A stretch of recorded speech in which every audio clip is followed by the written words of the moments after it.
अस्सलाम वालेकुम। सऊदी अरब में जितने भी भाई हैं और वो टैक्सी का काम करते हैं, चाहे ताल्लुक आपका किस मुल्क से भी हो, लेकिन आप टैक्सी चलाते हैं सऊदी अरब में,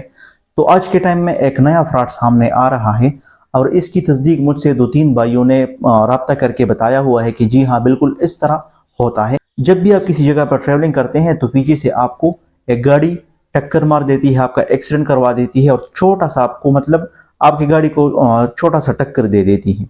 उसके बाद वो लोग इस तरह करते हैं कि आप तो जल्दी में होते हैं कि जब भी आपको कोई पीछे से मार देता है, गाड़ी आपकी पीछे से मार जाती है, तो आप जल्दी निकल जाते हैं, गाड़ी को स्टार्ट छोड़ लेते हैं और आप इस सोच में रहते हैं कि गाड़ी खराब है या ठीक है, उसको जल्दी जल्दी देखने लगते हैं। तो जो बंदा आपका पीछे से एक्सीडेंट करवाता है, उसके साथ दूसरा बंदा होता है और वो जल्दी जल्दी से आपकी गाड़ी में बैठकर आपसे गाड़ी ले जाती है।